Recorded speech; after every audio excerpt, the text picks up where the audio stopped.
Welcome, villagers, to the village hidden in the stories. I'm your guide, KAGE, the creator and author of all the what-if stories you see on this channel, with your awesome suggestions, of course. I write, edit, and produce every story you hear, so if you're wondering who made it, it's me. I hope you enjoy today's video. Be sure to leave your what-if ideas in the comments and subscribe if you're new. Today's story is What If Naruto Was in Avatar: The Last Airbender, Part 4. Hopefully you like the video, and this story will continue. By the time this is out, I have already working on 5 because I feel that Part 4 will do good. If you'd like to support the channel, check out my Patreon, link in the description. For just $5, you can get early access to full-text transcripts, thumbnails, ad-free videos, and updates for my what-ifs. Now, without further ado, let's jump into this what if. Part 4, The Path Continues. Naruto raised an eyebrow, his voice failing him as he thought on the last bit of what Aang had said. The Fire Nation. Aang would be able to contact Roku from the spirit world, but only if he reached one of his temples, and that temple was located deep in enemy territory. Worse still, it needed to happen before the solstice ended. But the solstice was either tomorrow, or today. Depending on what time it actually was. The group was still in the village they had just saved from Hebei, gathered and quietly discussing their next move. But now, that move felt either stupid, or impossible, maybe both. The first problem was the distance. The fire temple was far. And they would have to fly fast if they even wanted a chance for Aang to speak with his past life. The second problem was worse, they'd be flying straight into Fire Nation territory, the same Fire Nation that wanted Aang captured. The same one that would love nothing more than to eliminate the Avatar, or anyone protecting him. They'd be walking into the belly of the beast, at risk of being captured, or worse. But before Naruto could say anything, Aang was already moving, quietly breaking away from the group. Away from Sokka, who still hovered near Katara. Away from Naruto, who watched him carefully. Katara called out first. "Aang, what are you doing?" Aang didn't respond. He just walked to Appa, guiding the bison toward the front of the village, clearly preparing to leave on his own. "You guys don't need to come with me for this," Aang said simply. "It's too dangerous. If you got hurt, I'd never forgive myself." Naruto crossed his arms and stepped forward, Katara and Sokka moving with him. None of them liked the idea of the young monk going in alone. "Listen, Aang," Katara said, "it's the fact that it's so dangerous that we can't let you go. The world can't lose you to the Fire Nation." Aang looked at her for a long second, then turned away. With a soft gust of air bending, he leapt onto Appa's head, earning a low, annoyed groan from the sky bison. He sighed. "I can't take that chance. I have to go. If I don't reach the temple before the sun sets on the solstice, then I can never ask about my vision." Naruto noted the part about the vision, he'd come back to that later, but right now, he stepped in front of Appa, alongside Katara and Sokka. "That doesn't change the fact that we won't let you go," Sokka said firmly. "At least," Naruto added with a half-smirk, "not without us." Aang looked at all three of them. His gaze lingered longest on Naruto. The boy was still thinking about what he had seen, what Naruto had become just one night ago. Katara was staring too, quiet, unsure, but Naruto didn't look away. This wasn't up for discussion. Eventually, Aang's shoulders dropped, he gave in with a quiet sigh and nodded. They were going with him. They would need to leave now, and Appa would have to fly like never before if they wanted any chance of reaching the Fire Temple in time. Appa soared high in the sky, the early light of day spilling across the horizon as they reached the outer waters of the Earth Kingdom. Aang called out another, "Yip yip," urging Appa to move faster. The bison responded with a groaning push of speed, but despite the wind rushing past them, the tension among the group remained thick. None of them knew if they'd make it in time. Naruto lay back in the saddle as usual, arms crossed behind his head. Samahata resting beside him in her smaller form. But this time, Katara and Sokka weren't just sitting nearby, they were watching him closely, quietly. Aang still guided Appa, eyes forward, but even he was listening. Naruto could tell, even without looking, even with his attention seemingly focused on the gentle scratches he gave to Samahada's scales, eyes closed in that usual calm. He could still feel their stares. He could still feel the weight of what they had seen the night before. The fox's chakra, its rage, its power, its effect on him. It had shaken them. "You guys wondering about what you saw?" Naruto asked suddenly, his voice calm but cutting through the silence like a thrown kunai. Katara and Sokka jumped slightly, caught off guard. "What, no, totally not," Sokka stammered, his expression shifting between joking and anxious with every word. Katara rolled her eyes and elbowed him in the arm. "Ow," Sokka muttered under his breath, rubbing the spot. "Yes, Naruto," Katara said, eyes steady now. "We are wondering, it was weird, we've never seen anything like it, and it was." She didn't finish. But Naruto knew what she wasn't saying. "Terrifying." He sighed and slowly sat up, his posture still relaxed, but his eyes clouded with thought. It took a moment before he spoke, clearly searching for the right words. "That wasn't my chakra," he said quietly. Sokka raised an eyebrow, Katara's eyes narrowed slightly. Even Aang visibly turned his head, now openly listening in. "But wait, I thought you were the only one who had chakra," Sokka interrupted, confused. Naruto nodded. "That's still true, to some extent." He paused again, letting his hand drift across Samahada's scales. The motion wasn't just for the spirit anymore, it was a comfort, something to ground him. When he looked back at the siblings, his voice was steadier. "That was my chakra, and at the same time, it wasn't. It's different, hard to control, so much so that when I was knocked out and badly injured it took over." Katara frowned, her arms crossing as she leaned closer to Naruto. "So, is it like some sort of avatar state?" she asked carefully. Naruto's eyes remained half-lidded, but there was a flicker of emotion behind them. "Similar, I guess," he muttered. "It's something I forced on myself when I was 12, but I was young then, didn't know any better." Katara's brows shot up. 12, you're still young now, Naruto, and you should have told us about this a while ago." He shrugged, brushing it off with practiced ease. "Not exactly the kind of thing that comes up casually in a conversation," he said. "Hey, by the way, I have two energies inside me, one that's totally fine, and another that turns me into a glowing rage monster." Katara didn't look amused. Naruto didn't back down. "Besides," he added dryly, "if I took the time to explain everything you don't know about me, we'd still be sitting around by the time the Fire Nation caught up." That earned an eye roll from Katara. "You're unbelievable." Naruto only smirked and leaned back again, letting the wind brush through his hair as Samahada rested quietly beside him. But the quiet didn't last. "Speaking of the Fire Nation," Sokka said, sitting up straighter, his voice tense. Naruto and Katara immediately turned to look down from the saddle. There, cutting through the sea below, a Fire Nation ship.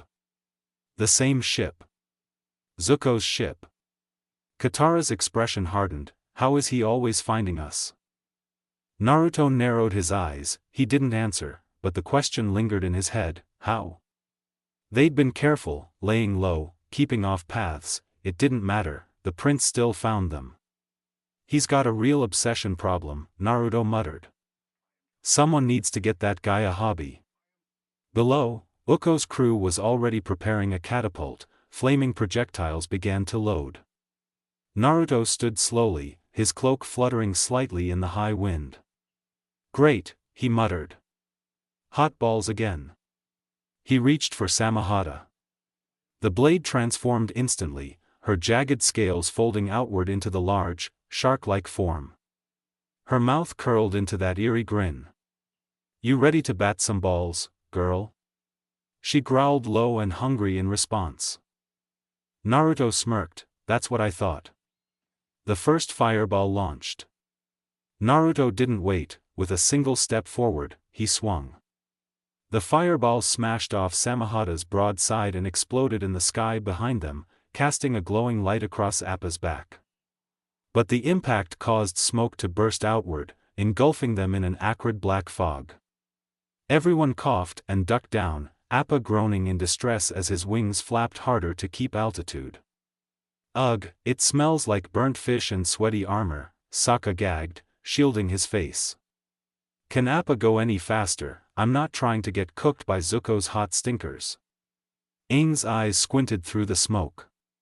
He could, but... The group followed his gaze forward, and froze. Dozens of ships lined the sea ahead, like a wall of black iron and smoke. A blockade.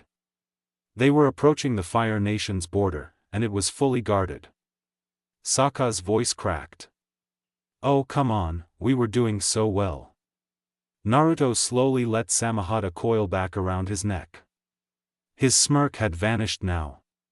He stared ahead, watching the blockade grow larger by the second, then tilted his head slightly to the side. Well, he said calmly, this just got interesting. Aang's face tightened as he scanned the horizon for a way out. We need to head north, go around the blockade entirely. That'll take too long, Naruto said flatly, eyes still locked on the wall of Fire Nation ships ahead. Aang grimaced. I knew I shouldn't have brought you guys, look at this, it's way too dangerous. And that's exactly why we came, Katara shot back, firm and without hesitation. Before Aang could respond, the blockade fired. Not just a single shot, but a barrage. Dozens of fireballs arced high into the sky, tearing through the clouds like meteor trails. Compared to this, Zuko's attack had been child's play. The flaming rocks roared past them, some grazing Appa's fur close enough to singe it, others exploding dangerously nearby. The sky was a storm of flame. But Aang pulled through, muscles taut as he maneuvered Appa between the incoming projectiles. His skill was undeniable, every tilt of his glider staff, every airbending gust was precise. With a final push, he drove them upward, breaking through the clouds into clearer air. They hovered above the smog and fire, the world below now hidden by white mist and smoke. You think we're safe up here? Sokka asked, raising an eyebrow as he peered down over the saddle. He didn't get an answer. More fireballs suddenly burst up through the clouds, as if the blockade knew exactly where they were.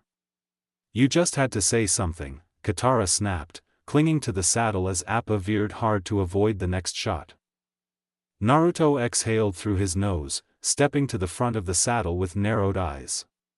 He didn't say a word, his hands moved fast, forming a rapid string of hand signs, more than he'd used in a long while. This situation needed something special. Something he'd been refining since their visit to Omashu. Fire style, absorbing net. With one strong exhale, Naruto released a stream of pale white flames. They curled outward, wrapping around Appa like a shifting lattice, a glowing mesh of fire that didn't burn, but guarded. The timing was perfect, another fireball shot toward them, but instead of hitting Appa, it sank into the net and vanished, absorbed completely. Everyone stared in awe. The fire that Naruto had created now glowed brighter, hotter, reinforced by what it had consumed. What is that? Sokka asked, voice full of wonder. I mean, it looks cool, for fire, I guess. Aang leaned to get a better view. Sokka's right, it grabbed that fireball like it was nothing, it's amazing. And kind of pretty, Katara added, watching the white flames ripple behind them like a living veil. Naruto chuckled, a rare warmth in his voice. He reached out and let his hand rest near the edge of the flame net, close, but not touching. Ever since we met Bumi, I've been holding on to something he taught me, he said. He saw it, how I was limiting myself. Told me I was thinking too much like a bender. Not like someone who used chakra. He gestured to the glowing net around them. This jutsu is mine, fire style, but it doesn't just burn, it absorbs natural flames, takes them in and stores the energy, and when it's full? His smirk returned. It sends all that power back out, tenfold. That's unreal, Aang muttered, eyes wide as he watched the white fire ripple and pulse around them. I don't think bending could ever do something like that. Naruto crossed his arms, nodding once, you're right. A good bender can redirect their element or take it in, water, fire, air, but not like this. Bending doesn't let you store power, or grow it the longer it fights. Or make it hotter. He added. This thing's been eating fire for minutes now, and it's still hungry. Sokka pointed at the glowing mesh that shimmered like sunlit silk. Also, your fire is white, that's not normal, right? Naruto shrugged, glancing back at the net with only mild interest. Never really figured that one out. Guess chakra's just different, it mimics the elements, but it's not exactly the same. Doesn't always get it right. Still looks cool, Sokka muttered under his breath. Naruto smiled faintly before his expression turned sharp again. Alright, that's enough talk, Aang, take us down. Aang blinked, down, why? I want you to hit as many of those fireballs as you can. Don't dodge. Feed the net, when we've soaked up enough, I'll fire it all back in one shot. Then we punch a hole through the blockade. A smirk bloomed on Aang's face, you got it. With a practiced twist of his glider staff, Aang directed Appa downward. The bison dove through the clouds like a falling star, the light from the fire net casting their descent in a ghostly white glow. Below, the blockade came back into view, Fire Nation ships arranged like teeth in the sea, already charging another wave of flaming projectiles. But this time, Aang didn't dodge. Flaming boulders soared toward them, their trails screaming through the air. One smashed against the glowing net, and vanished into it like water into a sponge. Another struck from above, but the net crackled and tightened, drawing in the fire greedily. Again and again, the projectiles hit, but Appa pushed through. Naruto crouched at the front of the saddle, hands in a tiger seal, chakra thrumming beneath his skin. The net around them had grown brighter, heavier, each layer of absorbed fire thickening its glow. Then, one last fireball cut through the air, larger than the rest. Naruto's eyes narrowed, now. He shifted his stance, chakra flaring. Let's end this. With a burst of chakra, he slammed his hands together, tiger seal. Fire style, absorbing net, release. The white net peeled away from Appa in a spiral motion, forming a massive glowing sphere. It pulsed with dense energy, burning brighter than the sun, and launched downward like a meteor. The lead fireball exploded on impact, the jutsu kept going. It tore straight through 6 blockade ships in a blinding flash of heat and force. Fire and debris erupted skyward, smoke and splinters raining across the sea as the center of the blockade broke wide open. A massive dust cloud consumed what was left, an opening just wide enough for them to slip through. Now, Aang yelled, and Appa soared forward, cutting through the smoke before the other ships could react. Behind them, the blockade was chaos, crews shouting, decks burning, masts collapsing in the blast's aftermath. Naruto watched it all fade behind them before finally exhaling and sitting down again. That should keep them off us for a while. As the water beneath them turned darker and the air grew hotter, Sokka leaned over the edge with a half-smile. Well, looks like we're in Fire Nation territory now, he muttered. Cozy. The sun was already lowering, dragging streaks of orange and red across the sky as Appa coasted over the last stretch of ocean. It took longer than any of them expected, but finally, on the horizon, they spotted it. A volcanic island, rising jagged from the sea like a claw. Its crescent shape curved inward protectively, cradling a sharp, towering volcano at its center. Dense jungle crept along the inner curve, while a worn temple structure jutted from the upper slopes of the crater. Naruto squinted at it, feeling the familiar tingle that always came with old power. A place heavy with history, he thought. The stone smelled of fire and smoke, the island practically humming with ancient energy. Even Samahata stirred against his back, scales subtly tightening in discomfort. "That's it," Aang called out, his face lighting up. "That's the island Roku's dragon brought me to." They swooped closer, Appa giving a long, low groan of fatigue. As they reached the shore, the sky now bathed in amber light, the bison dropped onto a flat stretch of cooled lava and rolled on his side dramatically. Naruto chuckled, "Yeah, I figured you were tired after all that. Don't worry, big guy, I'll cook you something good once we're done here." Appa groaned again, this one sounding suspiciously like agreement. The group hopped off the saddle, stretching as their feet met the hard volcanic stone. The temple loomed above them in the distance, silent and untouched. Sokka looked around, brow furrowing. Where are the guards? Probably abandoned after Avatar Roku passed, Katara guessed. No reason for them to stay once the last Avatar died. Naruto's eyes lingered on the path ahead. If only it were that simple, he thought grimly, as they approached the wide stone steps leading into the temple. A strange chill slid through the air. The structure itself, though still intact, had an eerie stillness. Shadows pooled in the corners. The air smelled faintly of soot. Momo twitched on Aang's shoulder, his ears stiff and alert. Below, Samahata's scales rippled faintly against Naruto's back. Aang looked up at the sky, the sun's almost down.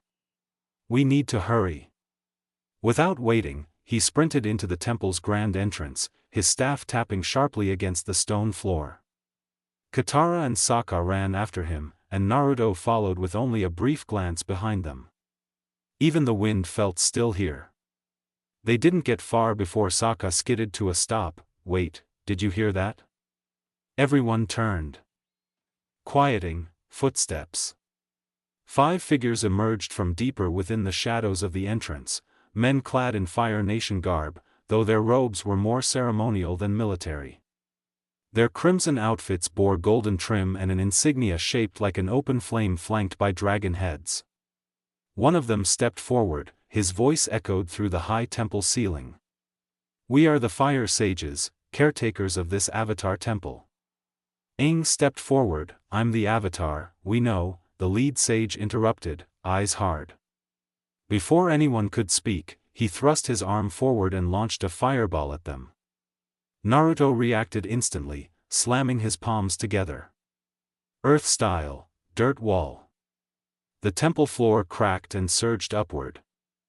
A wall of smooth, compact earth shooting up in time to block the blast. The fire exploded across the surface, but didn't breach through. The dust cleared. "Go," Aang shouted, already spinning into a burst of air that pushed the smoke aside.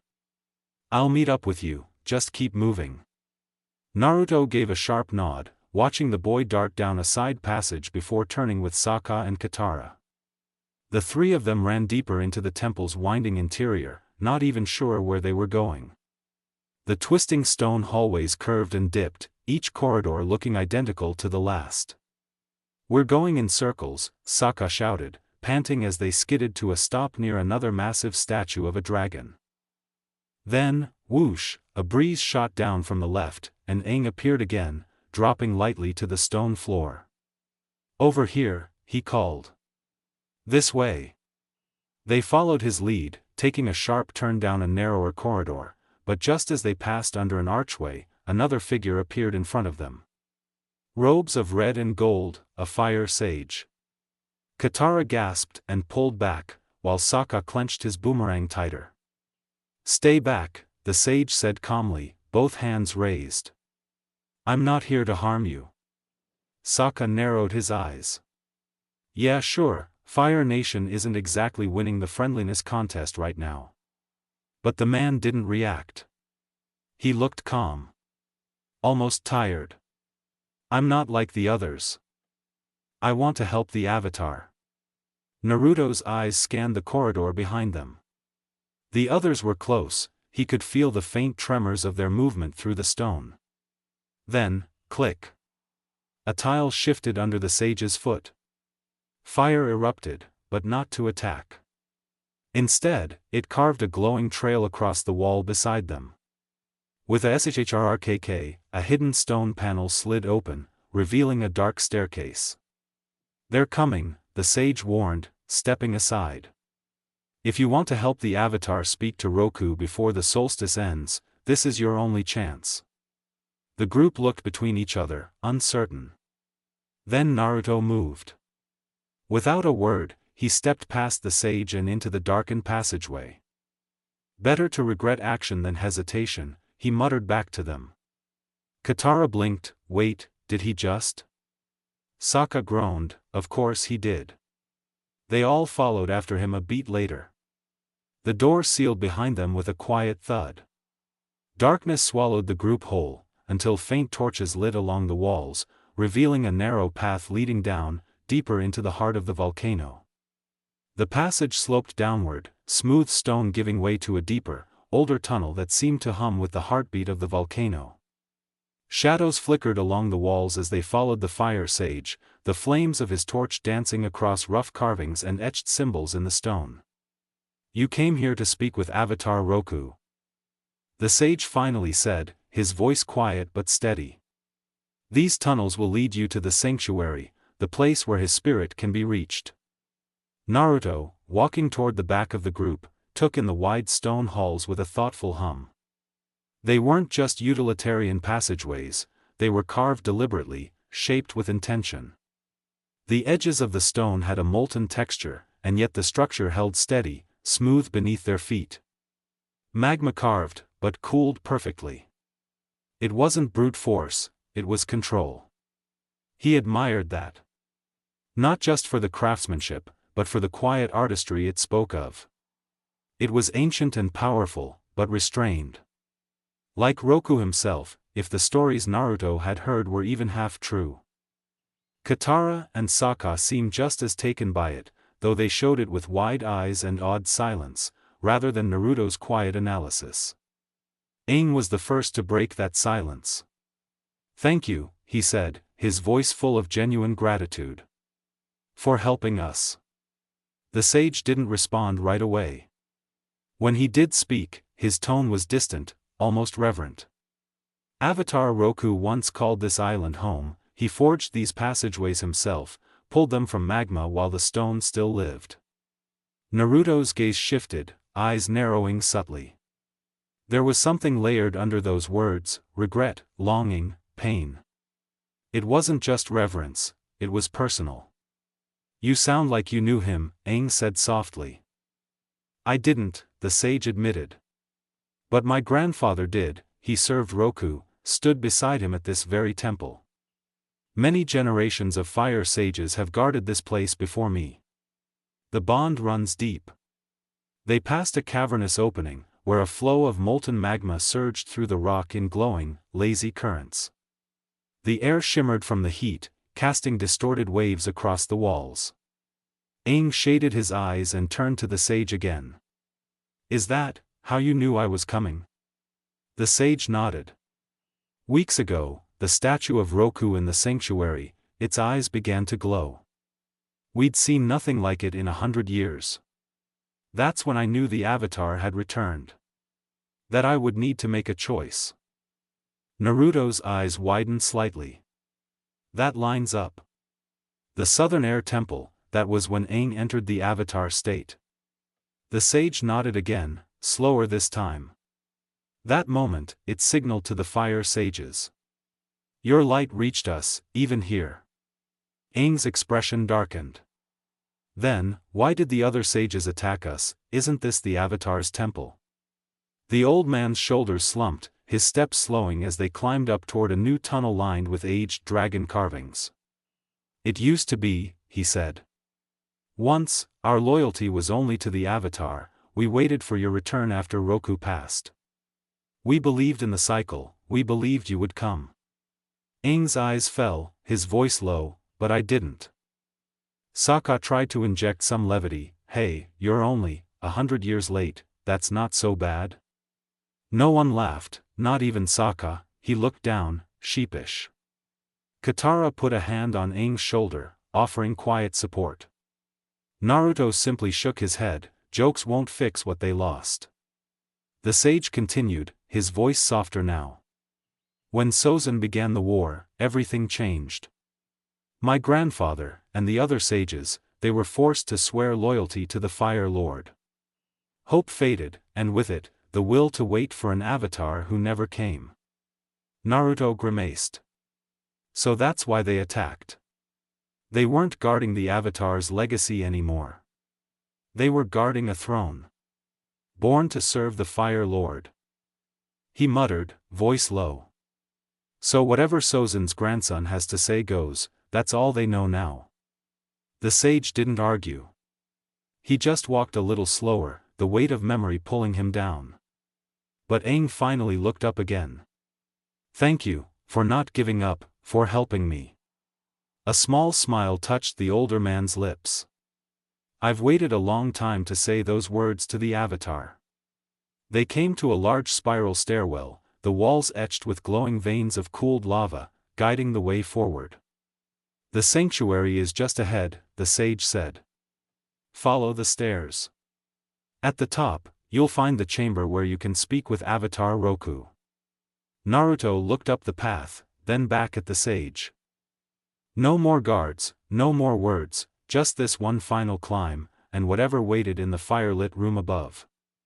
He nodded, then let's finish this.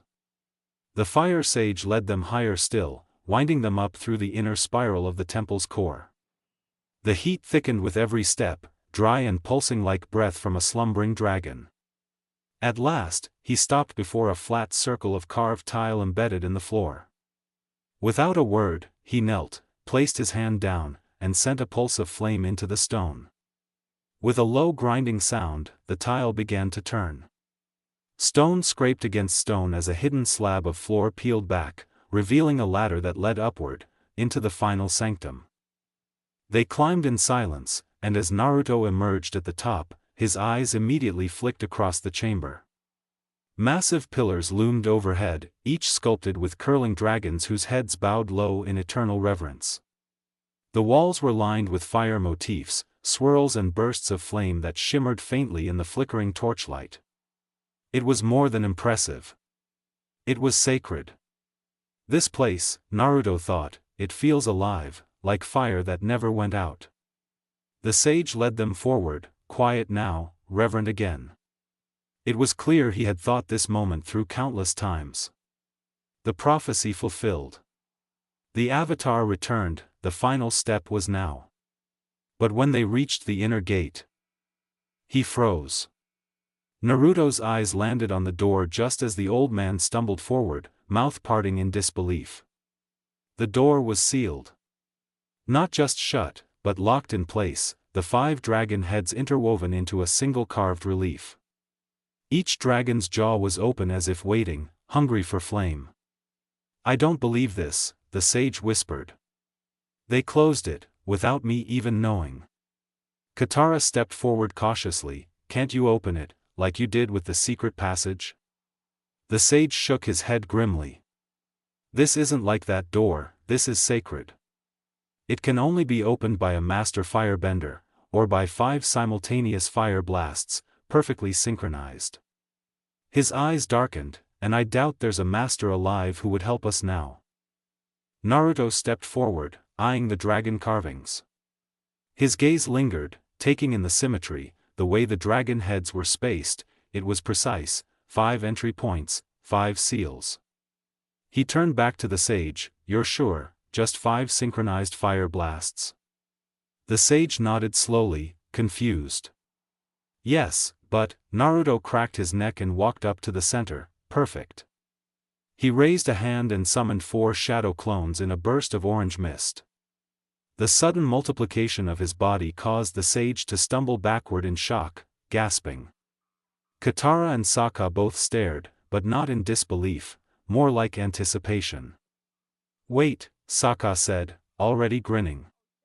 Are you saying you're gonna open it myself? Naruto finished, stretching out his fingers and rolling his shoulders.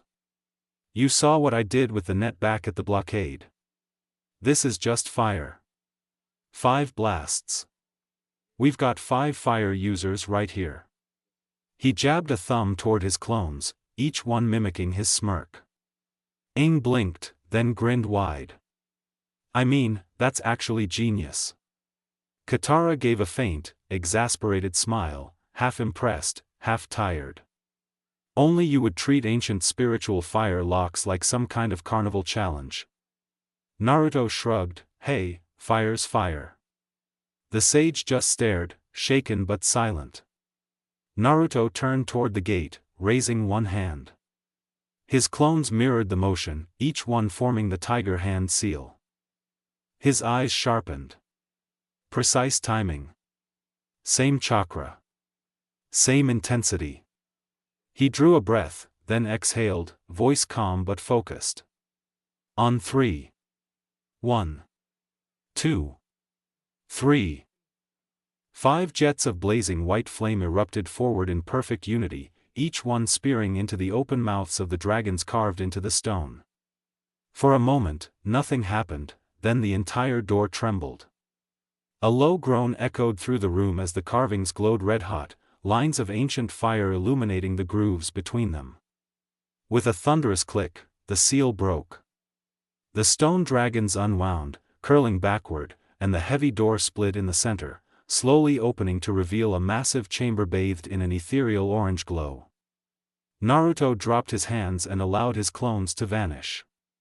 The torchlight flickered over his face, but he said nothing, just watching the door with quiet confidence.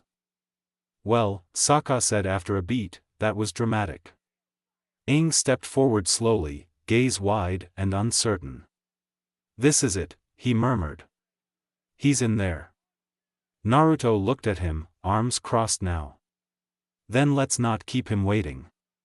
Let me know if you'd like to continue with Aang's meeting with Roku or want a short moment with the group before he enters. Aang stepped through the ancient fire-lit archway, the glow of the chamber engulfing him. The massive stone doors rumbled shut behind him, their ancient mechanisms locking with a resounding boom. As the light from within flickered under the crack, silence settled over the rest of the group. Naruto exhaled through his nose, arms still crossed as the faint shimmer of his shadow clones dispersed behind him in puffs of smoke. The sudden quiet gave way to the sound of hurried footsteps, boots slapping stone, armor clinking with practiced urgency. The group turned toward the temple stairs. Zuko.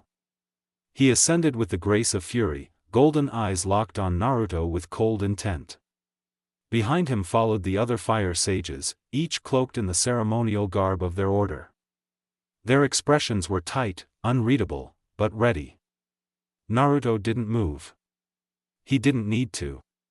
His arms remained folded across his chest, and the only thing that shifted was his gaze, sharp and distant. Have you had a break yet? Naruto asked flatly, not even bothering to address Zuko directly. Chased us across the world without even a nap. Zuko snarled, eyes flaring. Don't talk to me like we're friends, Amber Cloak. Naruto sighed. Why is it everyone's so obsessed with the title lately? He muttered. It's always, you're the Amber Cloak, no one just says Naruto anymore, not that I expect you to. Zuko didn't budge, you've made yourself a mystery. I did my research after our fight on Kyoshi. At that, Naruto's eyes flicked up with mild interest. Zuko continued, there are rumors about the Amber Cloak. Some say you're an assassin, others say you're some wandering guardian who only appears in times of great conflict. No one knows where you come from, no one knows what you are.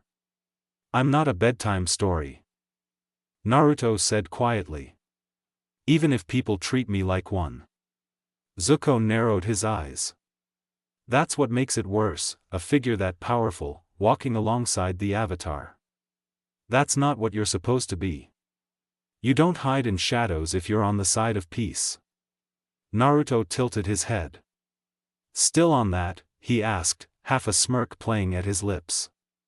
Thought you might have moved on. Zuko's voice sharpened, I don't care what side you're on. I care about the contradictions. He pointed toward the sealed stone doors Aang had vanished behind. That door, it only opens with 5 master-level fire blasts. There was no one else in that room besides your group, and that one sage isn't enough to light a candle. So who opened it? Naruto's smile vanished, face turning still.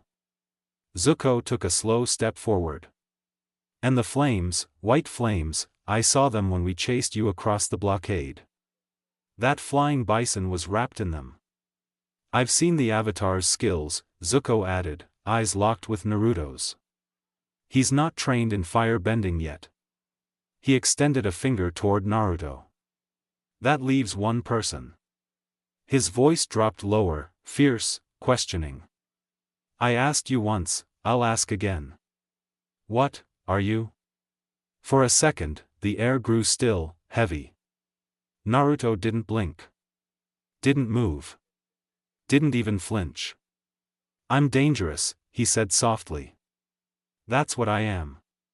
He stepped forward once, just once, and though his posture remained casual, his eyes darkened like a storm drawing breath. You're not getting past me, not to Aang, not to that door. His gaze flicked toward the sages, then briefly to Katara and Sokka, still at his back, watching, waiting. Not unless I stop breathing first. Zuko's hand hovered just slightly toward the hilt of his twin Dao swords. The fire sages shifted as if the words alone had changed the temperature of the room. Then Naruto's eyes flashed. Brief, but unmistakable. A flicker of deep, burning red. And the temperature did change. Naruto's hand extended behind him, fingers flicking in a small motion. With a shimmer of blue light, Samahata transformed. Her scaly form twisted and spiraled. Morphing from a wrapped blade into a broad, jagged-edged scythe, its long tail-like blade curved like the crescent moon. Small pieces of her scales scattered with the shift, flexible, sharp, still warm from chakra. Naruto plucked a few of those scales from the air, forming them into 3 jagged shuriken, each pulsing with a low growl from the spirit's energy. He spun the scythe over his shoulder before leveling his calm gaze at Zuko. One last chance, Prince, Naruto said, voice steady. Are you sure you want to do this? Zuko's expression didn't budge, but his eyes burned hotter. I did my research too, Naruto added. Banished Prince Zuko, shame, exile, chasing the Avatar for a father that sent you away. He tilted his head slightly. Being in the Fire Nation like this, with me standing here, might get you killed just as much as it would me. Zuko didn't answer. Instead, 4 streams of fire erupted at once. Zuko and the fire sages launched a coordinated barrage, flames rolling toward Naruto like a tidal wave of heat. Naruto spun Samahata forward, the scythe singing as it carved an arc through the fire, splitting the flames apart. With his other hand, he flung the 2 chakra-forged shuriken, silent but deadly. They curved midair, slicing through 2 of the fire sages and knocking the other 2 off their balance with precise hits to the shoulder and leg. Then Naruto moved. A blur of orange and black as he closed the gap with Zuko, swinging his scythe low to feint before twisting upward in a rising cut. Zuko reacted fast, launching a flaming high kick. Naruto blocked it with the flat of the scythe, the heat brushing his cheek. He then tried to hook the scythe around Zuko's leg and pull him in, but Zuko countered with a flaming punch to Naruto's side. Naruto twisted away, narrowly avoiding a follow-up blast of fire aimed straight for his chest. Zuko was furious, his movements sharp, fast, explosive. He fought with desperation and rage, each strike filled with purpose, even if it lacked control. Naruto, by contrast, was precise and adaptive. He let Zuko's momentum guide his next move, evading and redirecting while Samahata whirled defensively in his grip. But eventually, Naruto flipped backward, narrowly dodging 2 twin arcs of flame Zuko hurled like twin blades. As he landed, he tapped Samahata, her form compacted and shrank, curling back into her bracket form on his back. His hands flew through signs. Water style, flowing drop. Naruto spat a single sphere of water, no bigger than a melon, past Zuko. It shot by like a fast-moving droplet, vanishing into the far corridor. Zuko blinked. He scoffed, you missed. Naruto's smirk returned, who said I was aiming for you? Zuko's confusion lasted a breath too long. Then came the sound. Drip, splash, slide, the flowing drop had curved with purpose, sliding along the temple's polished floor, dripping across the walls, building speed as it moved. It vanished into a corner, only to reappear and smash into Zuko's back. He staggered forward. Before he could react, the bead hit another wall, ricocheted off a column, and slammed into him again. And again. And again. The flowing drop became a relentless whip of liquid force, building velocity with every ricochet. It blurred as it zipped between wall and floor, ceiling and pillar, forming an unpredictable path that left Zuko no time to defend. Each hit pounded him, soaking him, knocking him sideways and back. Until finally, the ball burst apart against Zuko's chest, the force sending him skidding across the stone floor as he landed flat on his back, drenched and coughing, steam rising from his soaked robes. Silence followed. Samahata's bracket form gave a faint purr of approval on Naruto's back. Naruto didn't smile this time. He just looked down at Zuko, still standing over his fallen opponent, the dim glow of the sanctuary firelight reflecting in his calm, unreadable eyes. Naruto turned as a voice echoed through the cavernous sanctuary hall, smooth, smug, and completely unfamiliar. You better stop now while you're ahead, Amber Cloak. The blonde's eyes narrowed, his muscles stilling as he slowly turned. Standing at the far end of the corridor, near the entrance, was an older man in finely detailed Fire Nation armor. Broad-shouldered, clean-shaven, and clearly accustomed to command, he wore an arrogant smirk like it was part of his uniform. And behind him, Naruto's expression tensed. A group of Fire Nation soldiers stood at attention, spears and flame readied. Held between them were Katara and Sokka, hands restrained and expressions grim. The man stepped forward, arms behind his back, voice calm but loaded. You can call me Commander Xiao, and this, he gestured to the assembled soldiers, the captured friends, the fallen prince nearby, is a little more than you can handle. So I suggest, if you don't want your friends to get hurt, you surrender. Now. No hesitation. Naruto immediately lifted his hands and took a knee. Not a twitch of resistance, no witty comment, no energy flaring. Just surrender. Katara and Sokka both stared, stunned, but Naruto didn't look at them. He looked only at Xiao, watching every movement. Xiao blinked, mildly surprised, then gave a dry laugh. I was expecting at least some kind of fight. Maybe a scuffle. This is our first time meeting, after all, his smirk widened. But I'll take it. Naruto didn't speak as he allowed himself to be shackled and dragged toward one of the temple's massive support pillars. Katara and Sokka pulled along with him. They were bound, hands behind their backs, tied by chains that shimmered faintly with heated tension.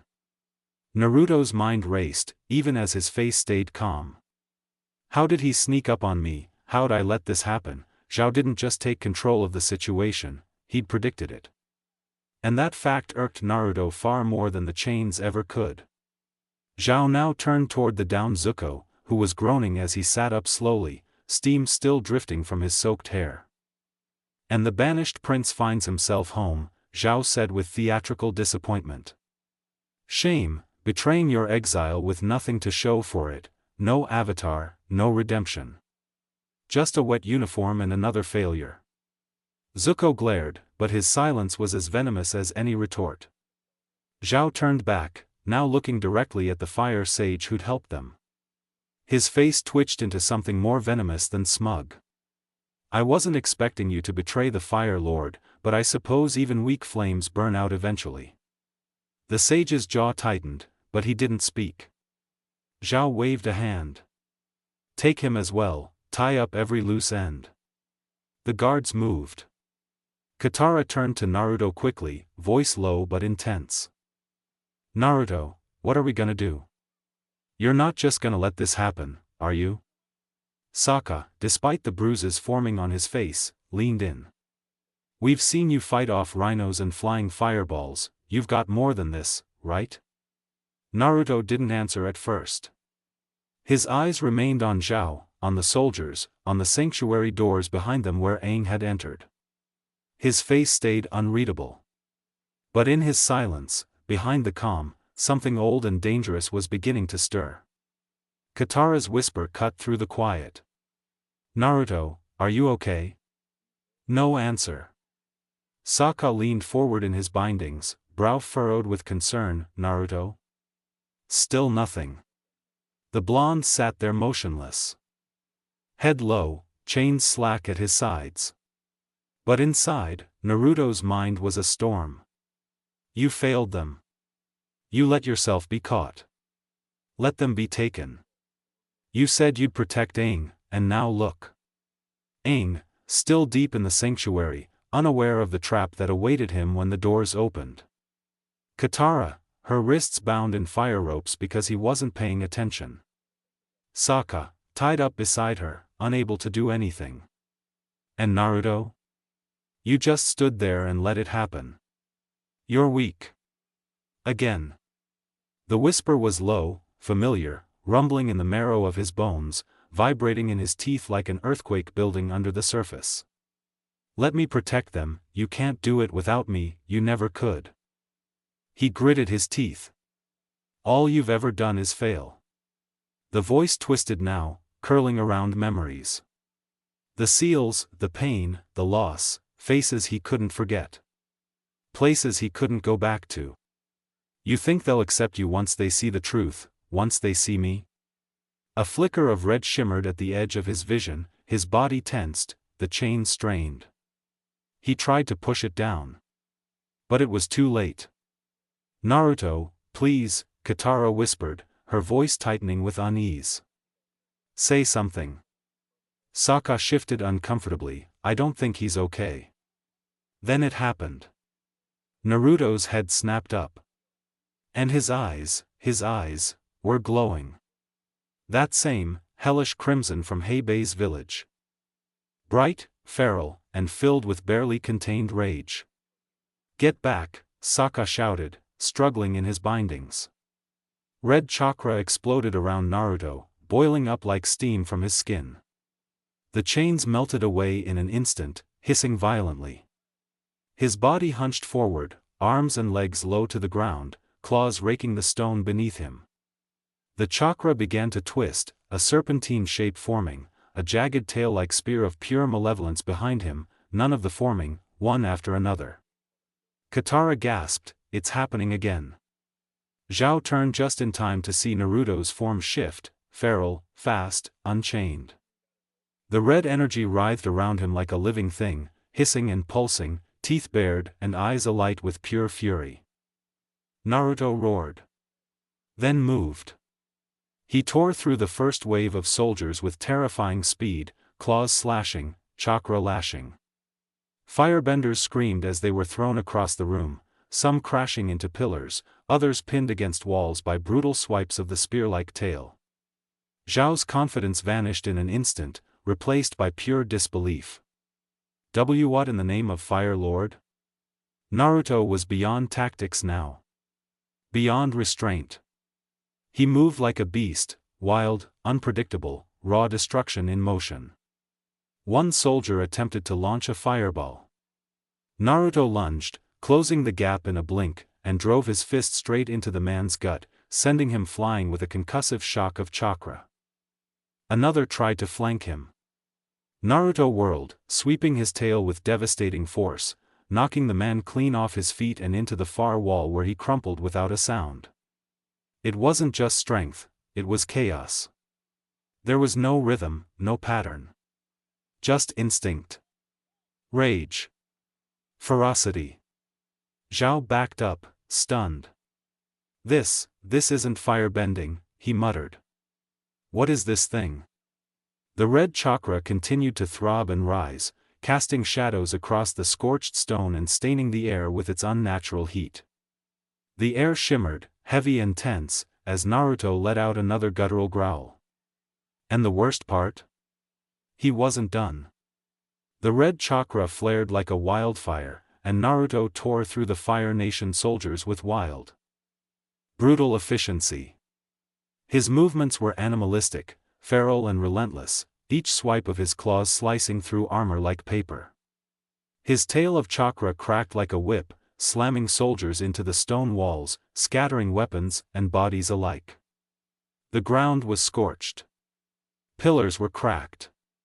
Blood mixed with fire and smoke as Xiao cowered behind a broken statue, shielded only by the few soldiers still conscious enough to raise a trembling hand.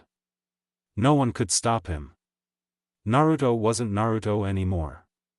Katara and Sokka were freed in the chaos, their binding scorched off when the pillars split from the heat of Naruto's chakra.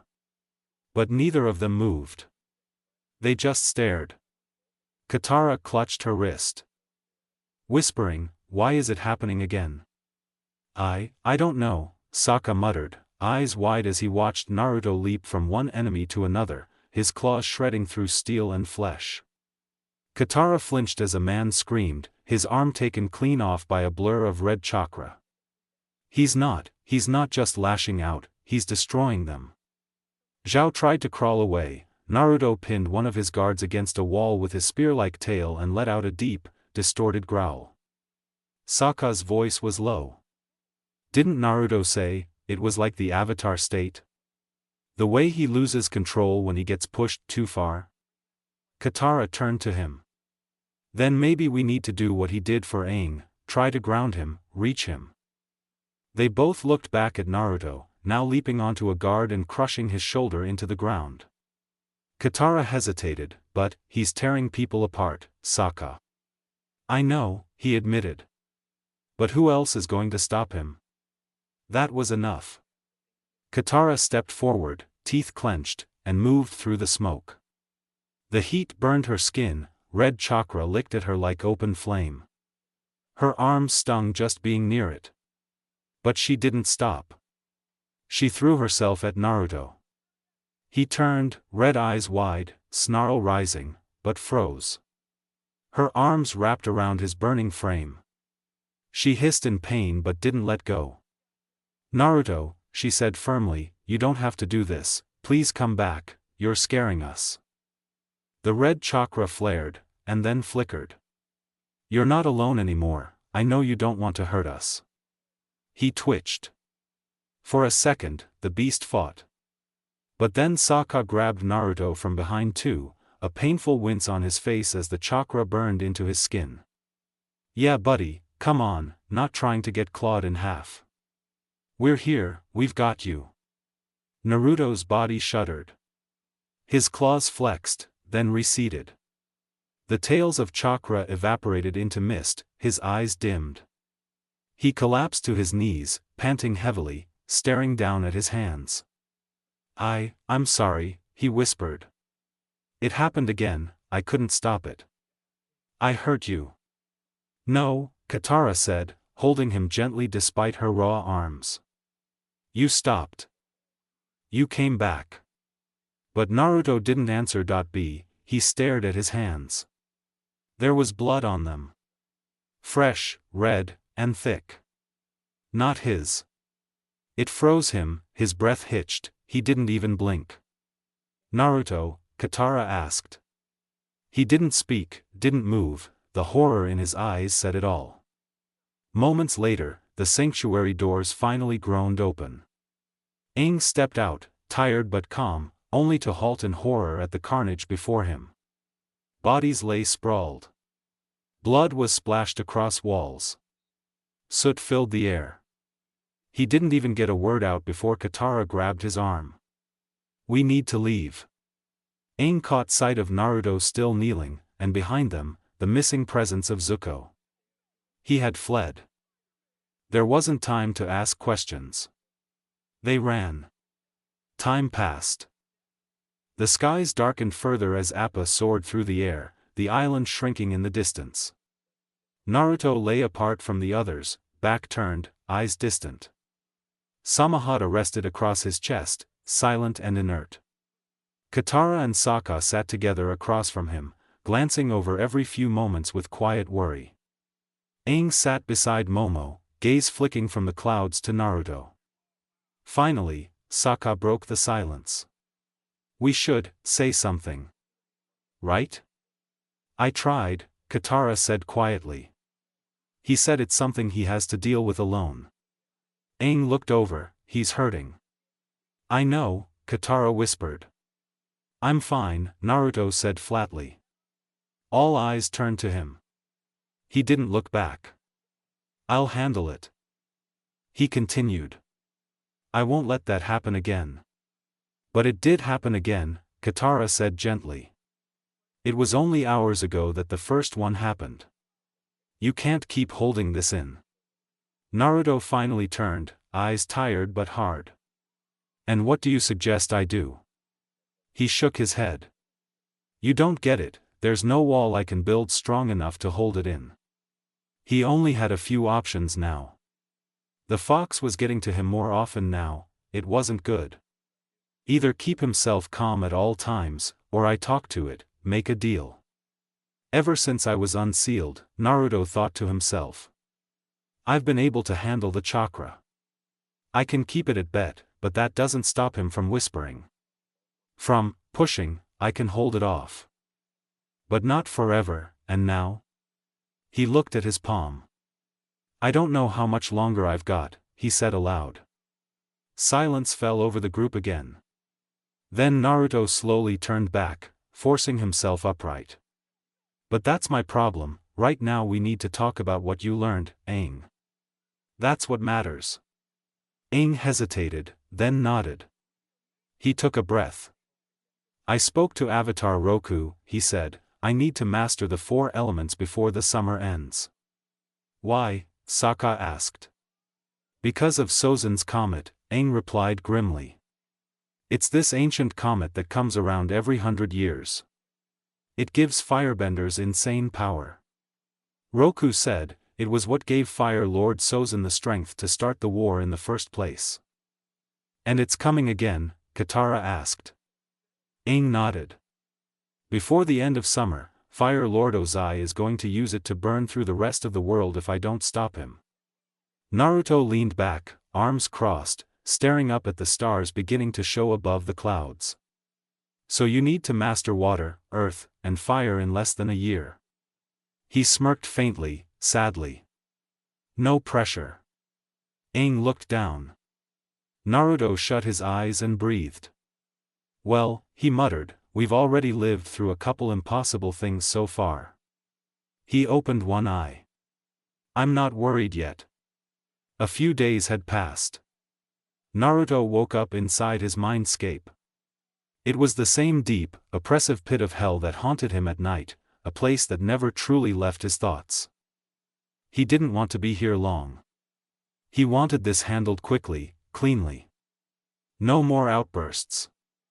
Images flashed across his mind, Katara's pained expression, Sokka shielding her, both of them burned. No more hurting them. This time, though, the mindscape wasn't as dark as before. A shallow layer of water reached his ankles, cold and still, and dim light flickered through the space, casting reflections against damp walls. A sewer, a massive one. Naruto frowned, wondering what that said about the state of his mind. The walls weren't blank either. Lining the corridors were images, his memories, his thoughts. Moments he'd lived. Things he'd said. Others he never would, regrets. Fears, anger, grief. All the pieces of Naruto, spread out like ghosts in the dark. Everything he kept hidden surfaced here. He sighed and kept walking, deeper into the maze-like scape, past whispers of old pain and faded joys. He was searching for it. The beast. The only other presence in this place. And there it was. The massive head of the fox loomed out of the shadows, just visible now. Even with most of its body hidden, the sheer size of it dwarfed Naruto. The muzzle alone could have swallowed him whole. Its eyes were shut for now, but the breath it exhaled rumbled through the space like distant thunder. The beast was stuck, it seemed, too large for the tight corridors of the mindscape.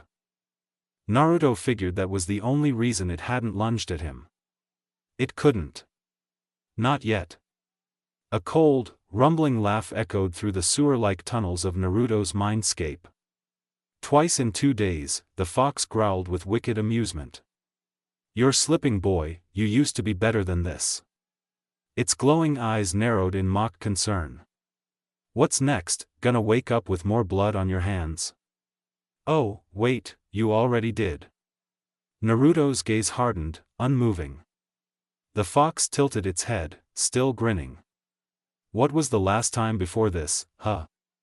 Oh, that village, yeah, the one that's not why I'm here, Naruto cut in sharply, his voice rising like a knife. He pushed the memory away, locking it deep within the shadowed walls of this mind. I want this to stop, he said. The outbursts, the pain, the manipulation, all of it. You're a spirit, he continued, jaw clenched. You shouldn't be this corrupted. The fox growled, not amused anymore. When I came into being, it said, I had one purpose: devour the richest, strongest energy the world had to offer. I consumed chakra. Devoured a lion turtle. Flattened a village. Grew powerful. Its tone was matter-of-fact, proud. And after that, the fox's eyes gleamed. All I wanted was destruction. Beautiful, endless destruction. Vato understood that back then. Its voice dipped into a bitter snarl. But now, I'm stuck. Inside a child, for thousands of years, I haven't felt wind, or air, or even sunlight except through your pitiful little memories. It snarled, eyes blazing. My hatred for you burns hotter than what I felt for your entire village. You sealed me, locked me in this cage, and you expect me not to torment you? Naruto flinched. Not from the rage, but from the truth. He had sealed the fox within himself. Forced it into isolation. But it didn't erase the pain the fox had caused either. You still destroyed everything I had, Naruto said. You killed my village, ate them, you called them a snack. He stepped closer to the bars. He didn't shout, he didn't have to. You took my family, my friends, the people I was supposed to lead. You're a trickster, a glutton, a rat. The fox sneered. You're not a force of nature, you're a demon. He let it hang in the air, heavy and raw. But I'm not here to argue over what's already done. You're trapped, and I want to make sure it doesn't get worse. Naruto exhaled. So tell me, what do you want from me, so that you'll stop forcing your way out? What will make you stop influencing me? The fox tilted its head again, amused. You're offering a deal. Naruto folded his arms, unwavering. Humph, bold. The fox leaned forward, eyes glowing brighter. You've got more control over this seal than you think. You could change this space, make it livable. It glanced around at the slimy walls and dripping pipes. I want to feel again, through you. Naruto didn't speak, just kept listening. I want access, the fox said. To your senses, your emotions, your memories, all of it. If I can't roam free, I want to live through you. Let me experience the world again, the air, the pain, the heat, the joy, whatever. In return, the fox growled, I will no longer force my chakra onto you. No more surprise outbursts. No more drowning your mind in rage. Naruto studied him, that's all? The fox chuckled lowly, there's more. It bared its teeth. I'll also allow you to use my chakra freely. As much as your body can handle. No leash. No trick. Just raw, living power. Yours to wield. Naruto blinked. You'll let me use your chakra? The fox nodded once. Yes, you always could, but I kept control. Now, if you uphold your end, I won't hold back. No resistance, all the power you can manage, if you can manage it. Naruto narrowed his eyes, and what's the catch? There's a spirit, the fox said. Sealed in the North Pole, dormant, for now. It was made to hunt beings like me, a monster born to purge demons. It will awaken, and when it does, it will come for us both. Naruto's stomach twisted. So, this is insurance? The fox nodded. It's self-preservation. You think I want to rot here while that thing stalks me? He huffed. You'll need my power when it comes, I'm just speeding the inevitable. Naruto raised an eyebrow. This isn't some kind of partnership, is it? The fox's laugh thundered through the tunnels. Please, this isn't a partnership, it's mutual survival. You get what you want, I get what I need, simple. It leaned in, its eyes narrowing to burning slits. So, what do you say? Naruto didn't answer right away. He looked at the bars. The filth. The red light reflecting off the water at his feet. Then he nodded. Deal. He turned to leave, until the fox called after him one last time. I just want to be clear, boy. Naruto looked back. When I said I'd stop, I meant I'd stop deliberately forcing myself on you. The fox's grin spread wide. But if you ever lose control, if you ever take too much chakra, or let your emotions go wild again. Its laughter rumbled like a storm. I'll be there, watching, waiting. And when you wake up, your friends might be in pieces. The echo of its laughter chased Naruto as his form began to fade from the mindscape, the red glow slowly vanishing into black. Naruto woke with a sharp gasp, as if something heavy had finally been lifted from his chest. He sat cross-legged in quiet meditation, the breeze gently stirring the grass around him. The open meadow stretched wide, bordered by trees and a calm river, a perfect spot Aang had chosen for his waterbending training. They had only landed a short while ago. Aang had been eager, desperate, even, to begin his training, with the looming comet tightening the clock around their mission. But for now, the world was still. Naruto slung Samehada over his shoulder and stood. He had separated from the group earlier to handle his meeting, and judging by the strange stillness in the back of his mind, the deal was in place. The fox was there now, watching through his senses like a shadow in the corner of his vision. He could feel it, not its anger, just presence. And somehow, that brought a small, flickering sense of relief. Even if it didn't wash away the worry. Not after what the fox had said, that if Naruto lost control again, if he used too much of its chakra, it would take over. That wasn't a threat. It was a fact. He clenched his jaw. That worry led him down a familiar trail of thoughts. Katara, Sokka, Aang, they had wanted him to open up, to tell them the truth. Especially after what they saw. After what he became. They hadn't said it directly, not after the smoke cleared. But it was there in their eyes, in the way Katara watched him a little longer than usual, in how Sokka had no jokes left after they flew off. Even Aang, who always tried to see the good in everything, had started looking at him with quiet, careful concern. Naruto sighed. It wasn't like he had been lying. Not exactly. But he hadn't been honest either, and that, he knew, really got under Katara's skin. How many more times would he let someone else speak for him? Let strangers or enemies, Zuko, even, reveal parts of him before he could? When would he be the one to tell the story? He had asked himself that before, but now the question felt heavier, louder. They had seen what was inside him. They deserved to know why. Even if they wouldn't ask, for his sake.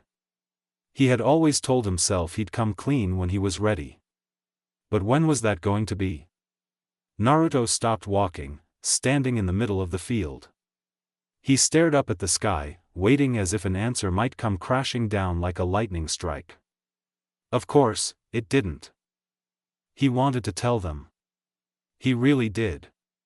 But sharing the truth meant reliving it, and he wasn't sure he was ready to reopen those wounds. What do you think I should do? He asked aloud, glancing to Samehada, the spirit sword at his side. She rumbled softly, a low sound that held no clear answer, but enough understanding to mean she knew. Naruto exhaled slowly. Would it be worth it, to go through the pain again? He thought of Katara's fierce compassion, of Sokka's dumb but dependable loyalty, of Aang's pure-hearted need to believe in people. Yeah, it would be. It was decided. Soon, maybe not today, maybe not in full, but soon, Naruto would tell them what they needed to hear. At least enough to start preparing them, and himself. Naruto stepped into the clearing and saw Aang and Katara already by the river, chatting, while Sokka listened closely. He gave a small wave. Their eyes turned to him, worried at first, but the worry quickly melted into relief. Katara even smiled a little. Sokka was the first to speak, arms crossed proudly.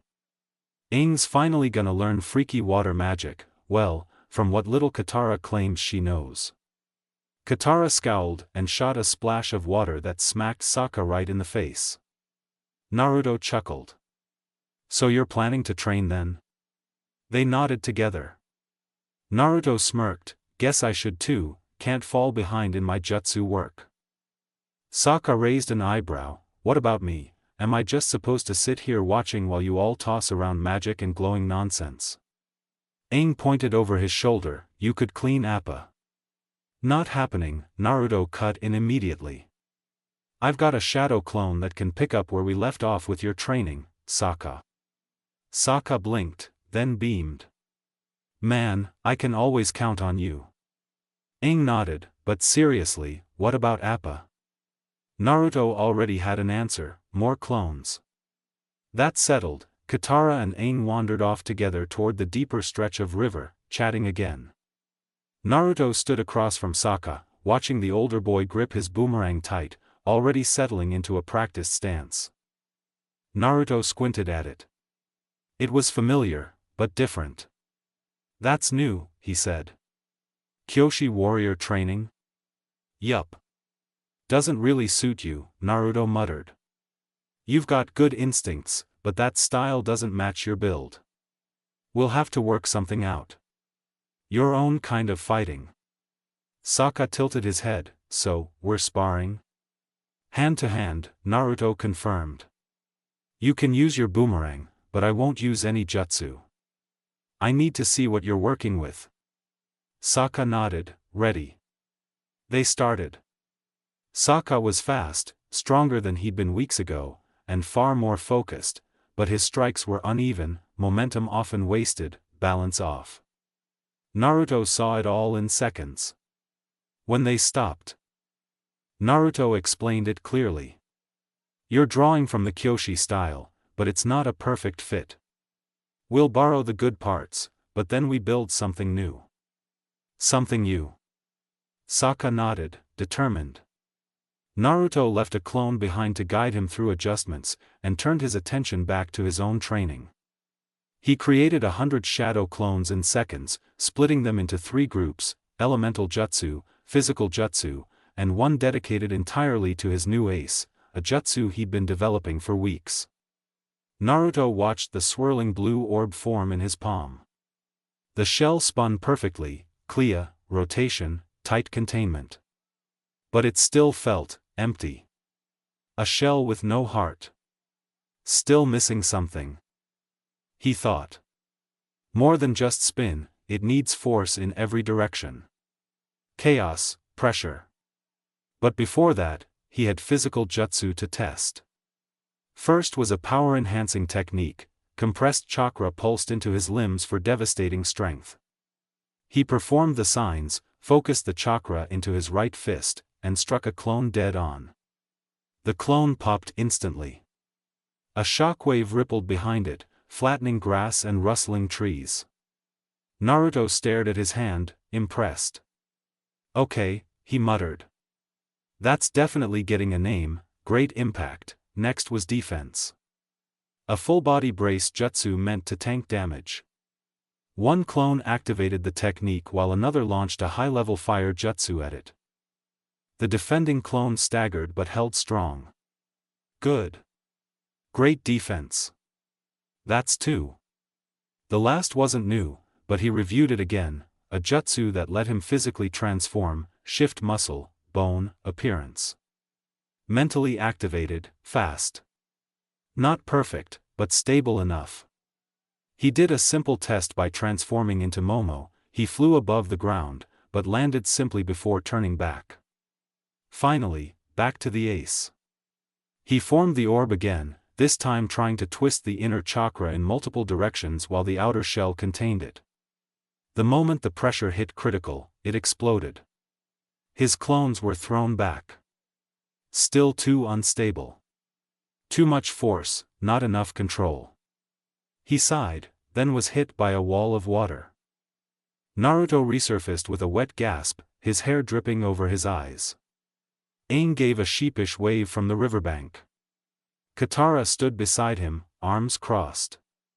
"Oops," Aang said. Naruto raised a brow, pushing his soaked hair back. "Training's going well, I see."